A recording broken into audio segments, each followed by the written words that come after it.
The first body they found was Bako's. His mother screamed so loud that the whole village woke up.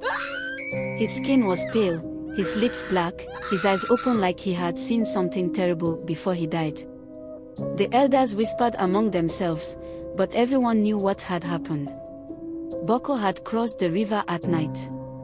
The river always gives back the bodies, but it never gives back the soul. Subscribe to my channel for more folktale videos. Nobody speaks of the spirits in the water, but everyone knows they are there. The elders say the river was once kind, but something changed. Now, if you step into it after dark, you don't come back the same. If you come back at all. Bako was not the first. And he would not be the last. It started with a dare. Bako and his friends had spent the evening by the riverbank, roasting fish and drinking burukutu. The sun had gone down, and the sky was turning black when the loudest of them, spoke up. They say cowards fear the river at night, he laughed, tossing a fish bone into the water. But I don't see anything scary. The elders say there's a goddess in there, Yemi muttered, glancing at the dark water. They say she takes people who disturb her. Bako scoffed. Old stories. If there was a goddess, wouldn't she have taken us already? But the others were silent. Everyone in Makurdi knew the rule, never cross the river after sunset. They are smacked. I bet none of you is brave enough to walk across the bridge now. Silence. Nobody moved. Then Bako stood up. Fine.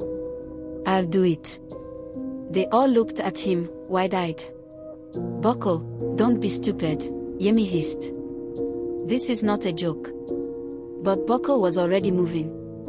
The wooden bridge stretched over the water, swaying slightly in the night breeze. The river was calm, too calm. If you're scared, go home, Bako said, stepping onto the bridge. I'll be back in 5 minutes. The others watched as he walked across, disappearing into the darkness. They waited. 5 minutes. 10. 15. Bako never came back.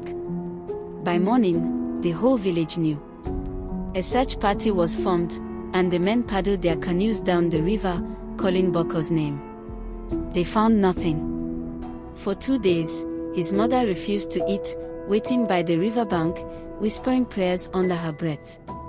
Then, on the 3rd morning, something floated. The thing that floated to shore on the 3rd morning looked like Bako, but it wasn't him. His body lay still on the muddy bank, arms stretched out, as if he had crawled out of the water. His skin was pale, his lips swollen, his eyes wide open. But it was the expression on his face that made the search party step back. His mouth was twisted in terror, frozen in a silent scream. His mother collapsed at the sight. The elders came, whispering prayers and rubbing ash on their foreheads.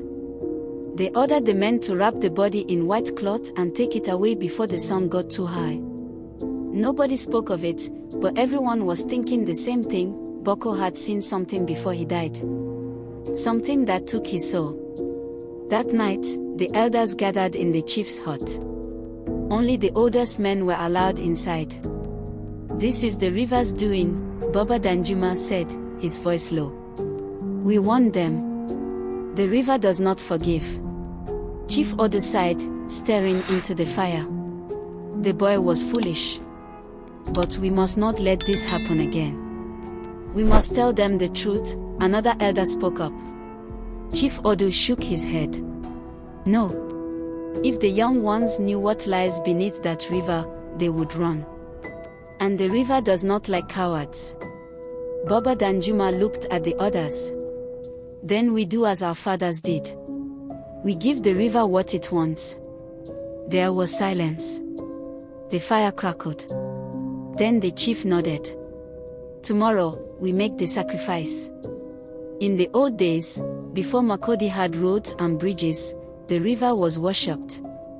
It was said to have a guardian, a woman with skin as dark as the deepest water, eyes that glowed like the moon.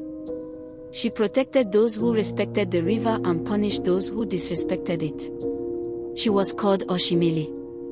Long ago, the people of Makurdi would leave offerings at the riverbank, yams, kola nuts, even chickens, to keep her satisfied. And in return, she gave them fish, clean water, and safe passage. But one night, a warlord and his men rode into the village. They were searching for slaves, and they did not care about gods or spirits. They dragged women and children from their huts, tied them in ropes, and forced them into boats. The people begged Oshimili for help. But the warlord only laughed. "If your river goddess is real," he sneered, "let her stop me." He stepped into his canoe, ready to cross the river. He never made it to the other side. The water rose, dark and angry. The boat tipped over. The warlord and his men screamed as something pulled them under. By morning, their bodies floated back to shore, their faces twisted in horror. After that, the people feared the river even more. They knew now, Oshimili was not just a guardian. She was a god of vengeance. And once she tasted blood, she never forgot. Bako's death meant only one thing: the river was hungry again. Before sunrise, the elders prepared the offering. A black goat was tied near the riverbank, its legs trembling. Baba Danjuma stepped forward, holding a knife. He whispered a prayer, then slit the goat's throat. The blood spilled into the water, turning the river dark. The villagers held their breath. For a moment, nothing happened. The river remained still. Then, a ripple. The water swirled. A cold wind rushed through the trees.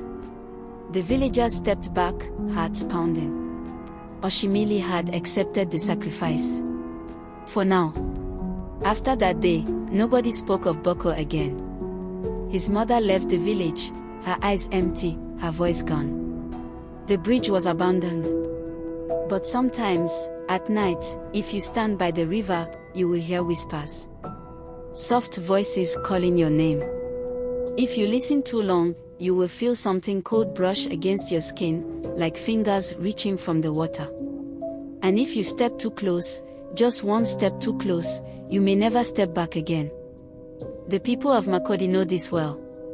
The river always gives back the bodies, but never the soul. Thanks for watching. Please support this channel by liking this video, dropping a comment and also subscribing.